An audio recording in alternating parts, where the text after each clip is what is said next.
What's something that told you your classmate grew up wealthy?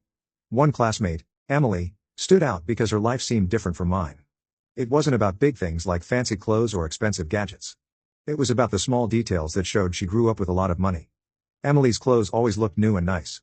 It wasn't just that they were stylish, they seemed like they were from really expensive stores. My clothes, on the other hand, often came from second-hand shops. Hers looked like they were from a high-end boutique, while mine were more like something you find at a bargain sale. When Emily talked about her family trips, it was like she was describing scenes from a movie.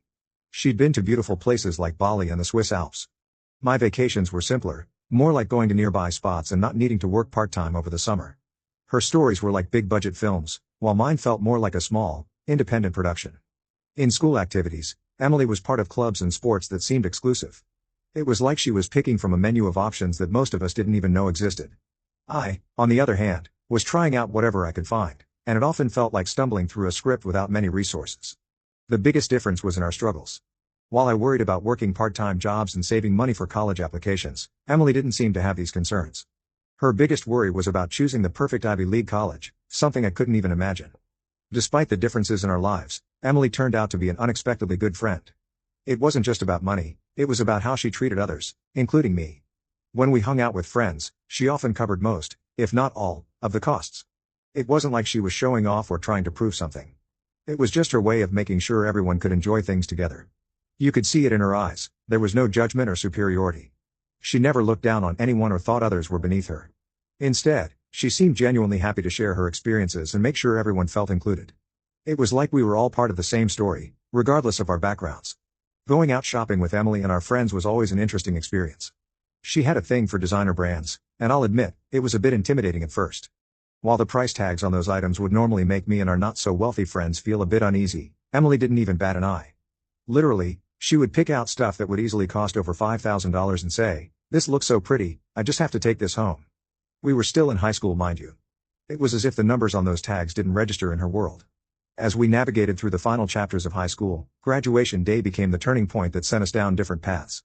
Most of my friends and I chose the nearby community college as our next stop. It was a practical decision, one that aligned with our financial realities. Emily, however, soared into a different stratosphere. I vaguely recall the day she got accepted into an Ivy League institution, Harvard or Princeton, the details blurred by the whirlwind of emotions. It was a moment of pride and awe, tinged with a touch of envy. While we set foot on the familiar grounds of community college, Emily ventured into a world of academic prestige. The paths we took naturally led to a gradual drift. Community college life was a mix of working part-time jobs, squeezing in study sessions between shifts, and navigating the maze of lower-tier education. Emily, on the other hand, delved into the intellectual tapestry of an elite institution, where the challenges were different, the ambitions higher, and the connections more profound. In the beginning, we tried to keep in touch. Social media was our lifeline, providing glimpses into each other's evolving worlds. Emily's posts reflected a life that seemed almost cinematic, lecture halls with towering columns, vibrant campus life, and encounters with minds that shape the world. Meanwhile, our updates spoke of more humble narratives, late-night cram sessions, shared meals at the local diner, and the camaraderie of a close-knit community college. As time passed, the updates from Emily became fewer, and our connections loosened. It wasn't a deliberate choice, life just took us in different directions. Our paths, once intertwined in the high school narrative, now diverged. Thinking back on it, I'm not even sure why she was attending a public high school in the first place. Her family could have definitely afforded something better and more prestigious at the time. The truth is, losing touch with Emily wasn't a source of deep sadness for us. She was, in a way, the protagonist of her own story, and we were characters playing our roles for a time. Even though we don't talk anymore, she's still the topic of discussion whenever we reminisce about the good old high school days. I hope she's doing well for herself out there.